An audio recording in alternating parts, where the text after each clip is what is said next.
हम्म, पता नहीं इस खेत में कब अच्छी फसल आएगी। जितनी बार भी कोशिश कर लूं, पर फसल सूख ही जाती है। अरे, अब यही सोचते मत बैठिए। जाइए और उस पड़ोसी गजानन से बात कीजिए। उसके खेत से पानी का कोई प्रबंध होता है क्या? देखिए। अरे वो गजानन कहाँ देने वाला है पानी। फिर भी जाकर देखता हूँ। सीताराम गजानन के खेत में जाता है। अरे गजानन, फसल को पानी दे रहे हो? हाँ, धूप बढ़ गए है ना। इस समय खेत में 2 बार पानी देना जरूरी है। हाँ, तुम्हारी बात भी सही है। अच्छा है, तुम तो 2 बार फसल को पानी दे रहे हो और मेरे पास 1 बार देने के लिए भी पानी नहीं है। तुम अगर अपने कुएं से पानी दे दो तो। अरे मैं कैसे दे सकता? अभी मेरे कुएं में भी इतना पानी नहीं बचा है। मैं ही विचार कर रहा हूँ कि आगे अपने खेत के लिए पानी का प्रबंध कैसे करूँ। सीताराम अपने खेत में वापस आता है। फिर उसने ना कहा ना पानी के लिए। जी, मुझे तो लगता है कि अब हमें अपने खेत में ही कुआं खोद लेना चाहिए। हमारे ही खेत में कुआं होगा तो हमें कभी पानी की कोई दिक्कत नहीं होगी। हाँ, पर कुआं खोदने के लिए कितना धन लगता है और इतना धन कहाँ है हमारे पास। हम तो 2 समय की रोटी जैसे तैसे खा पा रहे हैं। हाँ, पर कुछ न कुछ तो करना ही पड़ेगा। अब आप एक काम कीजिए, आप साहूकार से जाकर मिलिए, उनसे कुछ कर्जा ले लीजिए। सीताराम साहूकार के पास आता है। राम राम सरकार। बोलो सीताराम, क्या काम है? सरकार, थोड़ा कर्जा चाहिए था। खेत में कुआं बनवाना है। क्या? अब खेत में कुआं बनवाना है? तुम्हारा तो पिछला कर्जा भी तुमने नहीं चुकाया है अभी तक। हाँ सरकार, 1 बार कुआं बनवा लूं, फिर फसल को पानी मिलता रहेगा और फसल अच्छी आएगी तो मैं आपका सारा कर्जा एक साथ उतार दूंगा। ठीक है, अगर ऐसी बात है तो दे देता हूँ तुम्हें कर्जा। सीताराम साहूकार से कर्जा लेता है और मजदूरों को बुलाकर कुआं बनाने के काम पर लग जाता है। 2 दिनों के बाद कुआं बनकर तैयार हो जाता है। शाम के समय कुएं का काम पूरा खत्म हो जाता है। सीताराम और मीरा देखते हैं कि कुआं पानी से पूरा भर गया है। अरे वाह, ये कुआं तो पूरा भरा हुआ है। देखिए, मैंने कहा था ना। अब देखिए हमारी फसल भी कैसे लहराने लगेगी। हाँ, हम कल सुबह खेत में पानी देने के लिए आते हैं।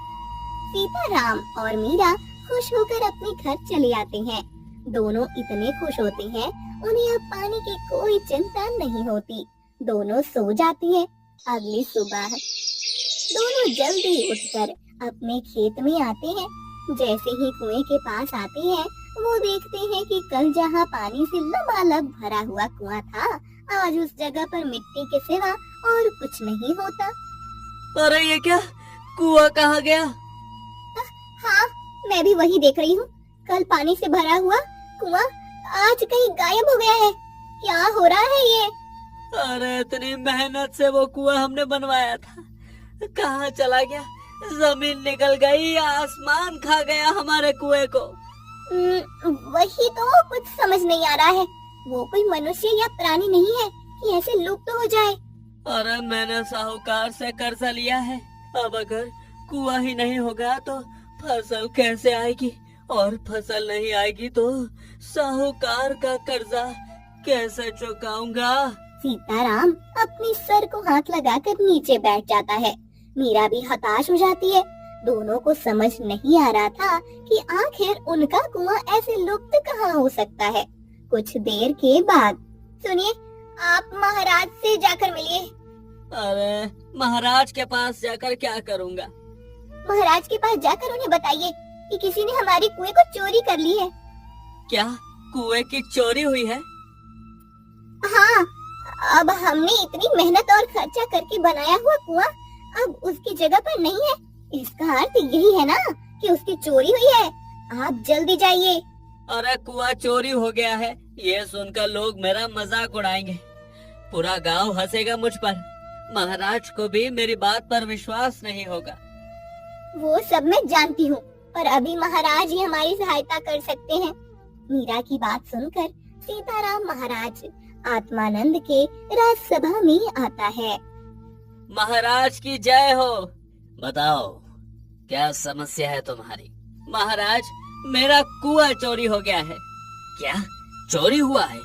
और वो भी कुआं? ऐसा कैसा विचित्र कुआं है तुम्हारा जिसकी चोरी हो गई है? महाराज की बात सुनकर सभी दरबारी हंसने लगते हैं। महाराज, मैं सच बोल रहा हूँ। 2 दिन मजदूर लगाकर मैंने अपने खेत में कुआं बनवाया था। कल रात पानी से भरा हुआ वो कुआं मेरे खेत में ही था, पर जब आज सुबह मैं और मेरी पत्नी खेत में फसल को पानी देने के लिए गए, तब कुआं वहाँ नहीं था। क्या बोल रहे हो तुम? मुझे तो विश्वास ही नहीं हो रहा है। कोई कुआं अपनी जगह से लुप्त कैसे हो सकता है? महामंत्री, आपने कभी इस विषय में कुछ सुना है कि कोई कुआं अचानक से लुप्त हो गया हो? नहीं महाराज, ऐसी विचित्र घटना तो मैंने जीवन में आज पहली बार सुनी है। ऐसा कभी हो ही नहीं सकता। ये व्यक्ति अवश्य झूठ बोल रहा है। ये राज्यसभा का समय व्यर्थ कर रहा है। अरे नहीं महाराज, मैं सच बोल रहा हूँ। मैं एक गरीब किसान हूँ। मैंने साहूकार से कुआं बनवाने के लिए कर्जा लिया है। आप चाहे तो उनसे पूछ लीजिए। महाराज महामंत्री को आदेश देते हैं और साहूकार को राज्यसभा में बुलाया जाता है। साहूकार, बताओ, इस किसान ने तुमसे कुछ दिन पहले कुआं बनाने के लिए कर्जा लिया था? हाँ महाराज, ये कुछ दिन पहले मेरे पास आया तो था और कह रहा था कि उसे अपने खेत में कुआं बनवाने के लिए कर्जा चाहिए था, और कह रहा था कि अच्छी फसल होने के बाद सारा कर्जा एक साथ उतार दूंगा।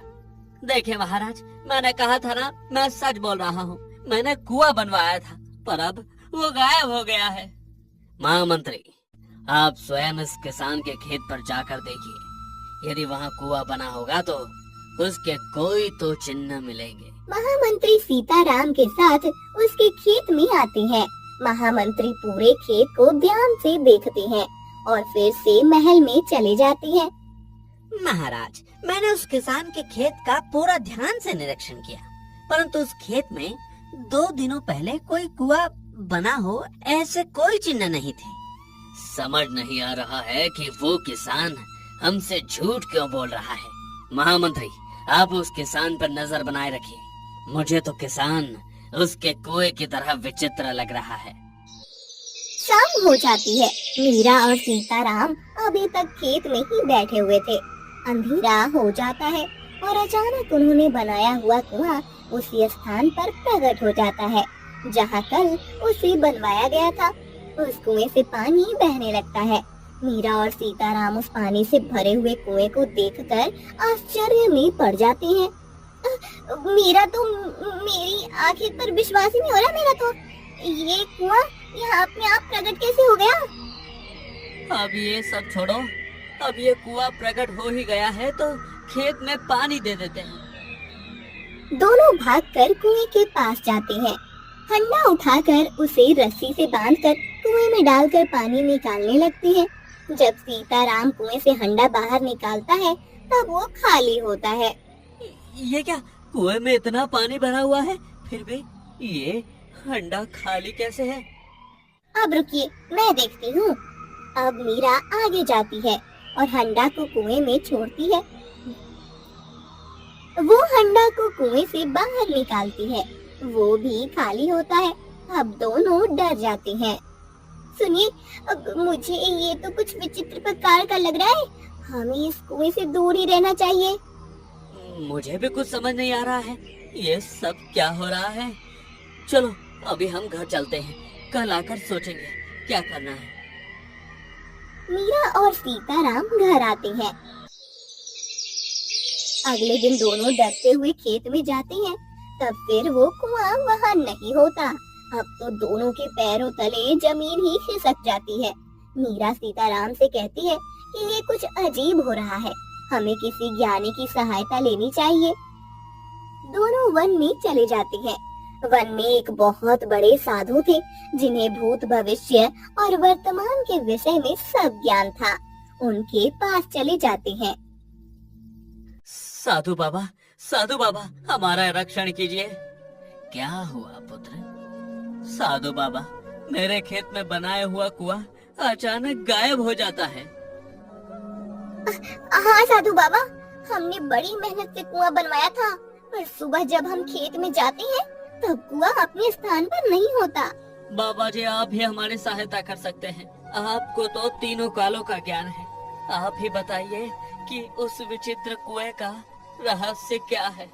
पुत्र, हमारे इस जन्म में जो भी अनुभव हमें आते हैं उसकी कड़ियाँ हमारे पिछले कई जन्मों से जुड़ी हुई होती हैं। तुम्हारे साथ ये जो विचित्र घटना घट रही है उसकी कड़ी भी तुम्हारे किसी पिछले जन्म से जुड़ी हुई है। आप क्या कह रहे हैं साधु बाबा? मेरी कुछ समझ में नहीं आ रहा है। पुत्र, तुम्हारे पिछले जन्म में तुम एक बहुत बड़े साहूकार थे। उस समय तुम बहुत धनवान थे और तुम्हारे बड़े बड़े खेत थे, और तुम्हारे बड़े बड़े खेत में एक बड़ा कुआं था। वो कुआं इतना बड़ा था कि पूरे गांव की प्यास बुझा सकता था। उस कुएं का पानी कभी खत्म नहीं होता था। एक बार गांव में अकाल पड़ा था और एक दिन साहूकार जी, गांव में अकाल पड़ा है। आपके खेत के कुएं में इतना पानी है, अगर आप कहें तो मैं थोड़ा पानी अपने घर ले जाऊं। घर में बिल्कुल भी पानी नहीं है। पूरे गांव में मेरा ही एक कुआं है क्या, जो तुम मेरे कुएं में पानी लेने आ गई हो? क्या बुढ़िया? साहूकार जी, गांव के सभी कुएं सूख गए हैं।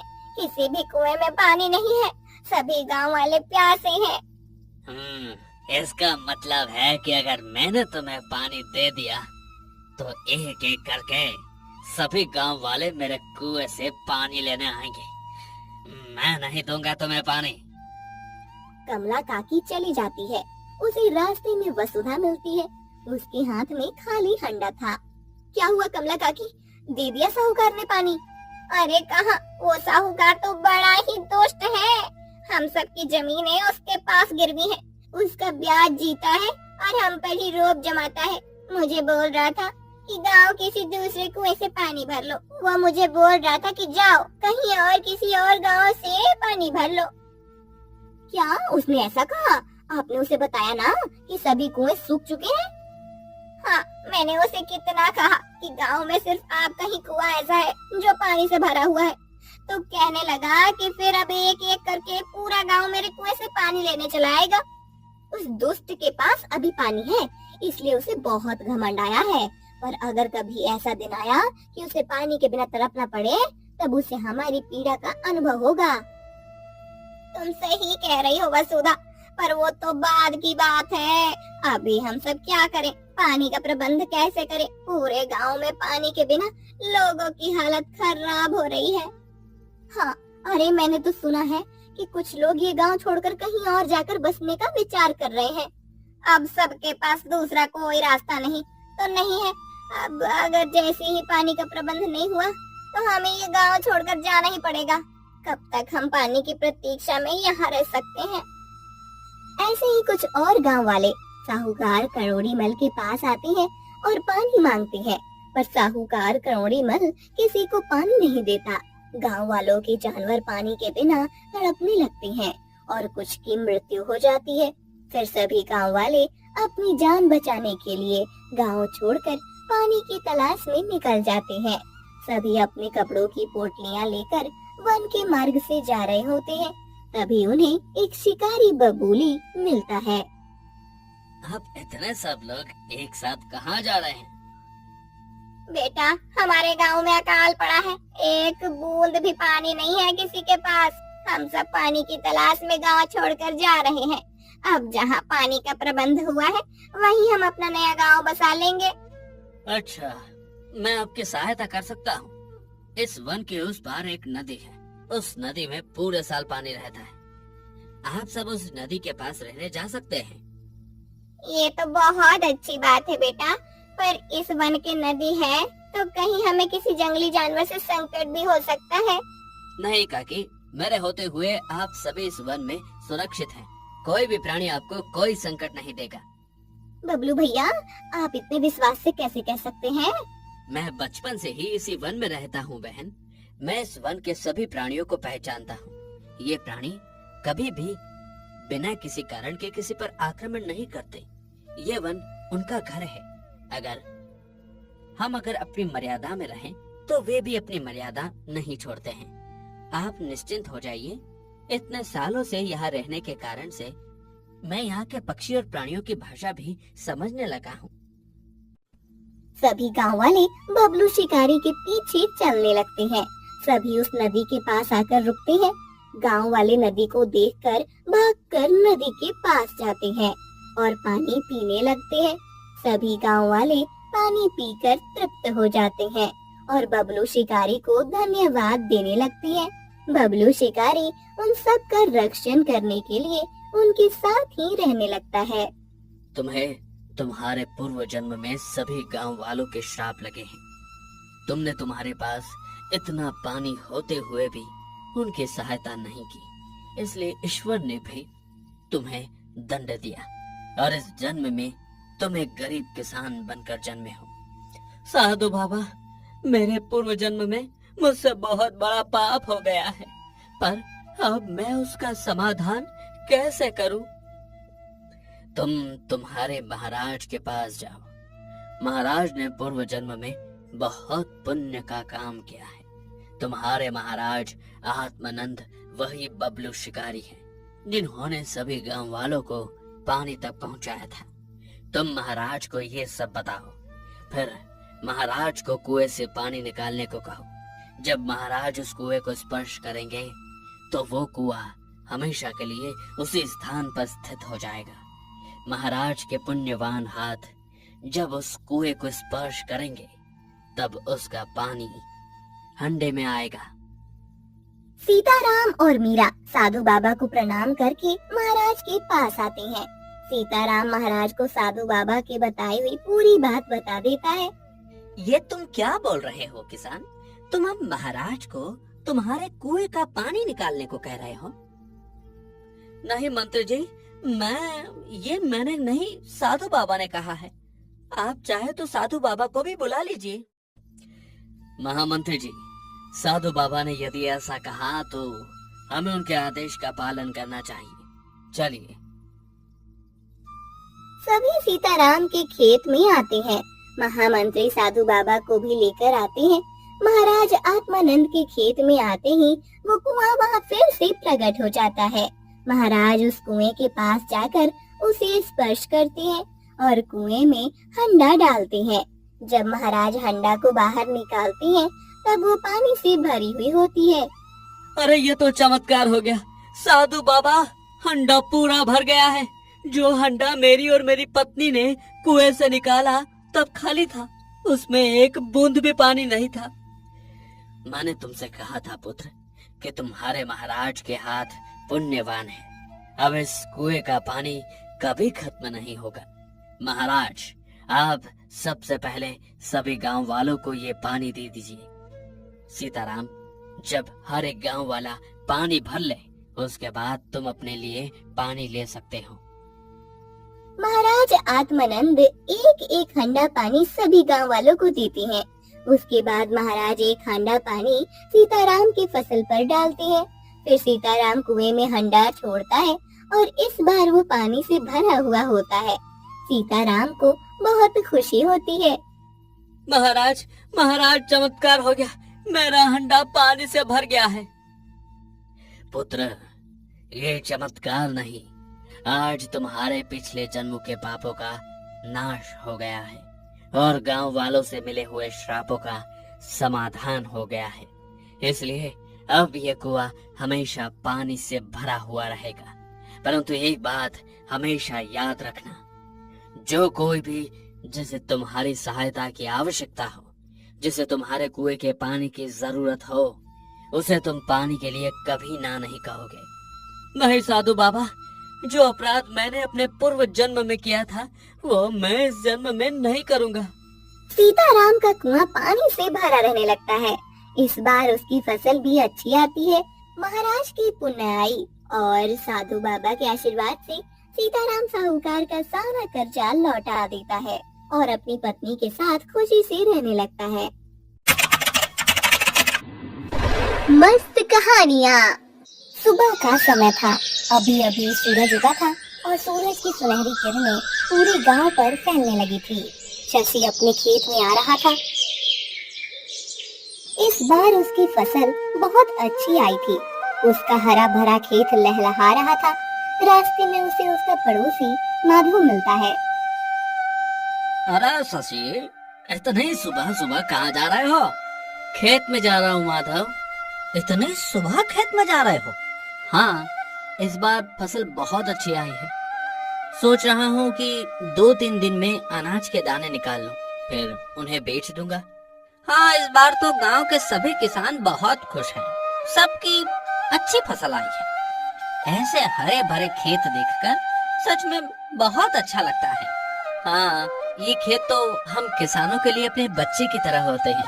इन्हें हम अपने खून पसीने से सींचते हैं और फिर कुछ महीने के बाद अगर ऐसी फसल आए तो इतनी खुशी होती है कि उसे शब्दों में बताना कठिन हो जाता है। हाँ, चलो आज मुझे थोड़ा समय है, मैं तुम्हारी सहायता कर देता। शशि और माधव दोनों शशि के खेत में आते हैं। शशि सामने देखता है और उसका प्रसन्न चेहरा एकदम उतर जाता है। अरे अरे, ये क्या है सब? हे भगवान, ये सब क्या हो गया? भागो भागो यहाँ से। शशि के खेत में अचानक बहुत सारे कौवे आकर उसके अनाज के दाने खा रहे थे। इतने सारे कौवे अगर अनाज खा लेते तो पूरी फसल का नाश हो जाता। माधव और दोनों मिलकर उन कौवों को लाठी काठी से भगाने लगते हैं। माधव, जरा संभल कर, लाठी कहीं फसल पर न गिरे, सारे दाने नीचे गिर जाएंगे। हाँ शशि, पर इन कौवों का कुछ करना तो पड़ेगा। ये भी भाग जाएंगे पर थोड़ी देर बाद फिर वापस आ जाएंगे। हाँ, तुम सही कह रहे हो। मैं काम करता हूँ, घर जाकर एक जाल लेकर आता हूँ। उस जाल को यहाँ रखता हूँ, फिर कौवे फसल खाने आएंगे और इस जाल में फंस जाएंगे। हाँ हाँ, तुम जाओ, मैं रुकता हूँ यहाँ कौवों पर नजर रखने के लिए। शशि जाल लेने घर जाता है। माधव वहीं बैठकर कौवों को भगाने लगता है। कुछ देर के बाद शशि जाल लेकर आता है और खेत में बिछा देता है। फिर चलो, अब कौवे आ भी गए तो इस जाल में फंस जाएंगे। हाँ, अब हमें इन पर नजर रखने की आवश्यकता नहीं है। चलो, हम कुछ और काम कर लेते हैं। माधव और शशि दोनों दूसरे काम करने चले जाते हैं। कुछ देर के बाद शशि अकेला खेत में वापस आता है। अच्छा मजा चखा दिया उन कौवों को, अब फंसे होंगे जाल में। अभी जाकर देखता हूँ। अब उस जाल को कुत्तों के सामने रख देता हूँ। कुत्ते उन कौवे को मार देंगे, फिर वो गांव में किसी भी फसल को नुकसान नहीं पहुंचा पाएंगे। ऐसा विचार करते हुए शशि उस जाल के पास जाता है और देखता है वो वहाँ एक कबूतरी जाल में फंसी हुई होती है। उसके पैर में जाल फंसने की वजह से उसके पैर पर घाव हो गया था। मुझे बचाओ, मैं गलती से इस जाल में फंस गई हूँ। मैंने तुम्हारी फसल को नुकसान नहीं पहुँचाया है। तुम चिंता मत करो कबूतरी, मैं तुम्हें इस जाल से निकालता हूँ। ये जाल तो मैंने उन कौवों के लिए बिछाया था, पर दुर्भाग्यवश तुम इसमें फंस गई हो। रुको, मैं अभी तुम्हें मुक्त करता हूँ। शशि उस कबूतर को जाल से छुड़ाता है। वो उसे घर ले जाता है और उसके घाव पर लेप लगाता है। फिर मैं एक बात समझ नहीं पाया कि तुम हम मनुष्य जैसी बात कैसे कर सकती हो। ठीक है, तुम अब ये चावल के दाने खा लो, मैं खेत में जाकर काम करता हूँ। शशि कबूतर को अनाज के दाने देकर खेत में काम करने चला जाता है। रात को वो घर आकर सो जाता है। सुबह जब वो उठता है तब उसके बिस्तर पे सोने के सिक्के पड़े होते हैं। अरे ये क्या, ये सोने के सिक्के कहाँ से आए यहाँ? ये मैंने तुम्हें दिए हैं। तुमने? पर तुम्हारे पास ये सोने के सिक्के कहाँ से आए? वो सब तुम्हें बाद में पता चल जाएगा। तुम तो अब केवल इस बात से प्रसन्न हो जाओ कि तुम्हें रोज ये सोने के सिक्के मिलेंगे। वो कैसे? मैंने कहा ना कि तुम्हें बाद में पता चलेगा। अब तुम जाओ और अपने खेत के काम निपटाओ। आज तुम्हें फसल काटनी है ना। शशि अपने खेत में चला जाता है। 2-3 दिनों में शशि सारी फसल काट लेता है। अनाज के दानों को बोरियों में भरकर शशि आराम करने लगता है। कुछ देर के बाद माधव बैलगाड़ी लेकर आता है। चलो भाई शशि, इस अनाज की बोरियों को घर में रख देना है ना। देखो मैं बैलगाड़ी लेकर आया हूँ। हाँ चलो भाई, अभी इन्हें घर में रखते हैं, जाकर बाजार में बेच देते हैं। पर क्या इतने सारे बोरियों को घर में रखना सुरक्षित होगा? हाँ होगा ना, क्यों नहीं होगा। हम तो हमेशा अपने घर में रखते हैं सारा अनाज। तुम्हारी बात सच है, पर मैंने सुना है कि दूर किसी गांव में कुछ डाकू आसपास के गांवों में घूम रहे हैं। उनके गांव में अकाल पड़ा है, इसलिए वहाँ फसल नहीं उगती। सुना है कि वो डाकू हम जैसे किसानों का अनाज चुराकर ले जाते हैं और अपने गांव वालों को देते हैं। अच्छा, अगर ऐसा है तो हम कल के कल ही ये सब अनाज बेचने चले जाएंगे। अभी तो इसे घर में ही रखना पड़ेगा। माधव और शशि अनाज को बोरियों के बैलगाड़ी पर रख देते हैं और फिर घर आ जाते हैं। शशि रोज की तरह कबूतरी को चावल के दाने खिलाता है और सो जाता है। रात को जब शशि गहरी नींद में होता है, तब एक डाकू शशि के घर में आता है। सोते हुए शशि को देखकर, अच्छा हुआ ये घोड़े बेच कर सो रहा है, अब इन बोरियों को ले जाने में मुझे आसानी होगी। चलो अब एक एक करके बोरी लेकर बाहर जाता हूँ। डाकू अनाज की बोरी उठाता है, तभी कबूतरी उसकी आवाज से बाहर आती है। अरे ये कबूतरी कहाँ से आ गई? हाँ लगता है इसने पाला होगा इस कबूतरी को। चलो ये मेरा क्या ही बिगाड़ लेगी। डाकू उस बोरी को उठाने लगता है, तभी कबूतरी जोर जोर से चिल्लाने लगती है। शशि उठो, वो देखो डाकू अनाज चुरा कर जा रहा है। शशि उठो जल्दी। कबूतर को इतनी जोर से चिल्लाते हुए देख डाकू हक्का बक्का रह जाता है। तभी शशि कबूतरी की आवाज सुनकर बाहर आता है। वो डाकू को देखता है और, अरे ये क्या, डाकू आ गया। अच्छा तो तुम्हें पता ही था कि मेरे पास अनाज है। रुको अभी तुम्हें मजा चखाता हूँ। शशि वही बड़ी छड़ी उठाता है और डाकू को पीछने आगे आता है। दोनों की हाथापाई होती है। तब डाकू अपने कमर से बांधा हुआ चाकू निकालता है और शशि पर वार करने ही वाला होता है कि तभी कबूतरी डाकू के पास आकर उसकी आंखों में अपनी चोंच से मारने लगती है। अचानक अपनी आंखें पर वार होने से डाकू को कुछ समझ नहीं आता और वो भाग जाता है। अच्छा हुआ मेरी प्यारी कबूतरी, तुमने मुझे पुकारा। आज तुम नहीं होती तो ये डाकू मेरा सारा अनाज चुरा कर ले जाते। नहीं शशि, मेरे होते हुए तुम्हें कभी कोई नुकसान नहीं हो सकता। तुम कल ही जाकर सारा अनाज बेच कर आओ। अगले दिन शशि माधव के साथ जाता है और सारा अनाज बेच कर आता है। उसे बहुत सारे पैसे मिलते हैं। कबूतरी भी रोज शशि को सोने के सिक्के देती थी। इस वजह से शशि जल्दी ही धनवान बन जाता है। शशि अब अपना घर तुड़वाकर वहाँ बड़ा घर बनवा लेता है। एक रात वो डाकू छुपके से शशि के नए घर को देखता है। अरे वाह, लगता है ये तो बहुत ज्यादा धनवान बन गया है।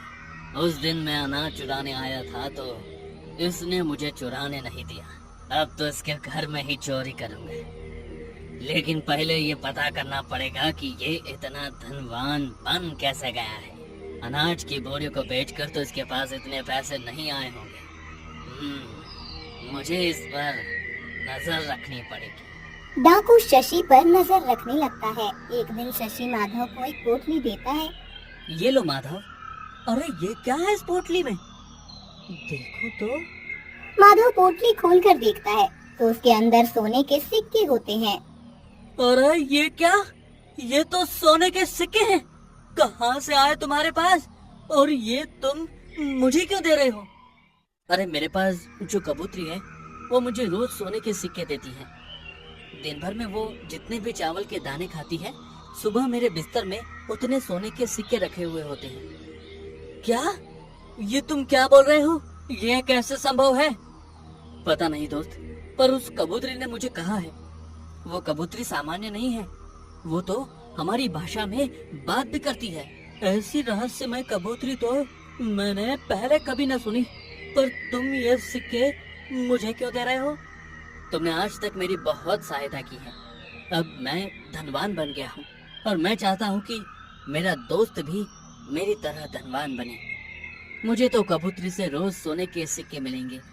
मेरे पास तो सब कुछ है, इसलिए मैंने विचार किया कि तुम्हें थोड़ा धन दे दूं। उन दोनों की बातें उनके पीछे एक पेड़ के पीछे खड़े रहकर डाकू सुन लेता है। फिर अच्छा, तो ये बात है। उस कबूतरी के कारण ये किसान इतना धनवान बन रहा है। फिर तो मुझे इसके घर में चोरी नहीं करनी चाहिए। मैं तो उस कबूतरी को ही चुरा कर ले जाता हूँ। मुझे भी अब सोने के सिक्के ही चाहिए। शशि खेत में होता है। ये देखकर डाकू उसके घर चला जाता है। शाम को जब शशि घर आता है तब देखता है कि कबूतरी घर में नहीं है। शशि पूरे घर में कबूतरी को ढूंढता है पर कबूतरी कहीं नहीं होती। माधव वहाँ आता है। अरे क्या ढूंढ रहे हो? मेरी कबूतरी घर में कहीं नहीं दिख रही है। अरे शशि, वो तो एक पंछी है, उड़ गई होगी। कब तक तुम्हारे घर में रहेगी? तुम ज्यादा मत सोचो। नहीं, मुझे नहीं लगता कि वो उड़ गई होगी। मैं देखता हूँ। अरे इतने दिन तो तुम उस किसान के पास ही तो थी। तुमने उसे धनवान बना दिया है, अब मुझे भी धनवान बना दो। मुझे पता है तुम उसे रोज सोने के सिक्के देती हो। आज से तुम मुझे सोने के सिक्के दो, फिर मैं तुम्हें छोड़ दूंगा। मैं तुम्हें सोने के सिक्के नहीं दे सकती, वो सिर्फ शशि के लिए है। तुम्हें मुझे सोने के सिक्के देने ही पड़ेंगे, नहीं तो मैं तुम्हारी हत्या कर दूंगा। अभी मेरी मृत्यु का समय नहीं आया है मूर्ख। मेरे जीवन में अभी कुछ काम अधूरे हैं जिन्हें पूर्ण किए बिना मैं अपनी देह का त्याग नहीं करूंगी। अगर तुम मेरी बात नहीं मानोगी तो मैं तुम्हें मार दूंगा।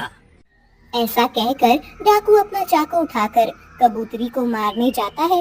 तभी शशि पीछे से आकर उसका हाथ पकड़ लेता है। उस दिन तो अनाज की चोरी करने आया था, वो नहीं कर पाया तो अब मेरी कबूतरी को ही चुरा ले गया तू। अब मैं तुम्हें नहीं छोड़ूंगा। शशि और डाकू में फिर से हाथापाई होने लगती है। इस बार डाकू शशि पर चाकू चलाने में सफल हो जाता है। शशि के हाथ पर चाकू से घाव हो जाता है और उसके शरीर से खून बहने लगता है। उसके खून के कुछ छींटे कबूतरी के शरीर पर गिरते हैं और वहाँ अचानक रंग बिरंगी किरणें उत्पन्न होने लगती हैं। उन किरणों के साथ ही कबूतरी गायब हो जाती है। एक सुंदर राजकुमारी वहाँ पर प्रकट हो जाती है। कितनी सुंदर राजकुमारी है। राजकुमारी, मैं आप पर मोहित हो गया हूँ। आप मुझसे विवाह कर लीजिए। मूर्ख डाकू, मुझसे मैं कभी विवाह नहीं कर सकती। मैं पहले से ही विवाहित हूँ और इतने दिनों से मेरे पति के साथ ही रह रही थी। इतने दिनों से तुम मेरे साथ रह रही थी, इसका अर्थ है कि मैं तुम्हारा पति हूँ और तुम अचानक कबूतरी से राजकुमारी कैसे बन गई? क्या रहस्य है तुम्हारा? अरे ये मेरे लिए यहाँ आई है। नहीं, मैं शशि की पत्नी हूँ और उसके साथ ही रहूंगी। पूरा एक जन्म में उसके साथ रहने की प्रतीक्षा कर रही थी। अब हम दोनों को एक दूसरे से अलग कोई नहीं कर सकता। राजकुमारी, मैं तुम दोनों को एक नहीं होने दूंगा। मैं तुम्हें प्राप्त करके ही रहूंगा, फिर जो है मुझे इस किसान की हत्या ही क्यों न करनी पड़े। नहीं, तुम शशि की हत्या मत करना। मैं तुम्हारे साथ आने के लिए सज्ज हूँ। ये तुम क्या कह रही हो राजकुमारी? तुम इसके साथ कैसे जा सकती हो? उसने कहा ना कि वो मेरे साथ आ रही है, उसे अब मैं पसंद आया। डाकू शशि से बात करने लगता है। इसी अवसर का फायदा उठाकर राजकुमारी वहीं पड़ा हुआ चाकू उठाती है और डाकू की हत्या कर देती है। फिर इस दुष्ट डाकू को बातों में उलझाने के लिए मैंने ऐसा कहा था उसे। शशि, तुम्हारा और मेरा संबंध पिछले जन्म से है। तुम ये सब क्या कर रही हो? मेरी कुछ समझ में नहीं आ रहा। मैं तुम्हें सब विस्तार से समझाती हूँ। पिछले जन्म में तुम एक राजकुमार थे और मैं एक राजकुमारी थी। हम दोनों का विवाह होकर कुछ ही दिन हुए थे। एक बार हम दोनों वन में विहार कर रहे थे, तब सुनिए राजकुमार, मुझे भूख लगी है, आप मेरे लिए फल तोड़ कर लाइए ना। अवश्य, मैं अभी लाता हूँ। राजकुमारी को एक आम का पेड़ दिखता है जिस पर बहुत सारे आम थे। उस पेड़ के पीछे एक साधु तपस्या करने बैठे हुए थे जो राजकुमार को दिख नहीं रहे थे। राजकुमार आम पर पत्थर मारने लगते हैं। आम तो नीचे नहीं गिरता, पर एक पत्थर पीछे तपस्या कर रहे साधु के सर पर जाकर गिरता है। उनके सर से खून बहने लगता है और उनकी तपस्या भंग हो जाती है। साधु बहुत क्रोधित हो जाते हैं और मूर्ख राजकुमार, मेरी तपस्या भंग कर दे। साधु की आवाज सुनकर राजकुमारी भी भागकर राजकुमार के पास आती है। क्या हुआ राजकुमार? मैं आपके लिए आम तोड़ने के लिए उस पेड़ पर पत्थर मार रहा था। एक पत्थर साधु बाबा को लग गया। मुझे नहीं पता था कि पेड़ के पीछे साधु बाबा बैठे हैं। तुमने मेरी तपस्या भंग कर दी है, इसलिए अब तुम्हें मेरे क्रोध का सामना करना पड़ेगा। नहीं साधु बाबा, इनकी कोई गलती नहीं है। मैंने ही उन्हें कहा था कि मेरे लिए फल तोड़ कर लाइए। राजकुमारी, तुम्हारे फल खाने की इच्छा से मेरे शरीर से रक्त बह गया है और मेरी तपस्या भी भंग हो गई है। तुम्हारे प्रेम के लिए राजकुमार ने इस पेड़ पर पत्थर मारे हैं। मैं तुम्हें श्राप देता हूँ कि तुम दोनों का वियोग हो जाएगा। तुम एक कबूतरी बन जाओगी और कभी राजकुमार के साथ नहीं रह पाओगी। नहीं नहीं साधु बाबा, हमें इतना बड़ा श्राप मत दीजिए। हम दोनों एक दूसरे से बहुत प्रेम करते हैं। मैं आपसे क्षमा मांगती हूँ। कृपया अपने श्राप का समाधान कीजिए। साधु बाबा अपना क्रोध शांत करते हैं और ठीक है, मैं दिया हुआ श्राप तो वापस नहीं ले सकता, इसलिए तुम्हें कबूतरी का शरीर तो प्राप्त होकर ही रहेगा। राजकुमार, अपने अगले जन्म में एक सामान्य किसान के रूप में जन्म लेंगे और तभी तुम उनसे मिल पाओगी। जब उनके रक्त के छींटे तुम्हारे शरीर पर गिरेंगे, तब तुम अपने असली रूप में आ जाओगी। आज वो दिन आया है जब हम दोनों का फिर से एक बार हम एक हो गए हैं। मैं तुम्हारी पत्नी हूँ शशि। पर फिर वो सोने के सिक्के, वो तुम्हारे पास कहाँ से आए थे? मैं इतने वर्षों से कबूतरी बनी हूँ। पूरा एक जन्म बीत गया है इतनी वर्षों की मेरी कबूतरी बने रहने की। इस तपस्या से मुझ में कुछ शक्तियाँ एकत्रित हो गई थी। मैंने जब तुम्हें खेत में काम करते देखा था, तब मुझे बहुत दुख हुआ। पिछले जन्म का राजकुमार इस तरह से खेत में खून पसीना बहा रहा है, यह देखकर मैंने अपनी तपस्या के फल से वो सिक्के उत्पन्न किए और तुम्हें दे दिए, ताकि तुम सुखपूर्वक जीवन व्यतीत कर सको। तुम्हें मिलने के बाद इतने दिनों तक मैं इसी दिन की प्रतीक्षा कर रही थी कि कब वास्तव रूप में आऊं और तुमसे मिल पाऊं। तुम ये सब सच बोल रही हो? मतलब ऐसा भी हो सकता है? इस बात पर मुझे विश्वास नहीं हो रहा है और मुझे ये सब स्मरण भी नहीं है। हाँ, इस बात पर विश्वास करना आसान नहीं है, परंतु मैं सब सत्य बोल रही हूँ। साधु बाबा के श्राप के कारण तुम्हें कुछ स्मरण नहीं है। तुम मेरे साथ चलो। जिस स्थान पर हमें वो श्राप मिला था, उस स्थान पर जाने के बाद ही तुम्हें सब स्मरण होगा। साधु बाबा अभी तक वही है, वो तुम्हें सब स्मरण करा देंगे। राजकुमारी शशि को लेकर उस पेड़ के पास आती है। वहाँ उन्हें साधु बाबा मिलते हैं। राजकुमारी साधु बाबा को बताती है कि शशि को सत्य से अवगत कराएं। शशि, राजकुमारी सत्य बोल रही है। यदि फिर भी तुम्हें विश्वास नहीं है तो मेरी आंखों में देखो। मेरे आंखों में तुम्हें वो प्रसंग दिखाई देगा जो तुम्हारे पिछले जन्म में घटित हुआ था। शशि साधु बाबा की आंखों में देखने लगता है। साधु बाबा की आंखों से शशि को पिछले जन्म की सारी बातें वैसे ही दिखती हैं जैसे उस राजकुमारी ने बताई थी। अब शशि को सब स्मरण हो जाता है। साधु बाबा, मुझे स्मरण हो गया है। अब मैं अपनी पत्नी के साथ अपना जीवन व्यतीत करूंगा। हमें आशीर्वाद दीजिए। शशि अब सब समझ जाता है। वो राजकुमारी के साथ अपने घर आता है। राजकुमारी भी एक सामान्य किसान की पत्नी की तरह शशि के साथ रहने लगती है।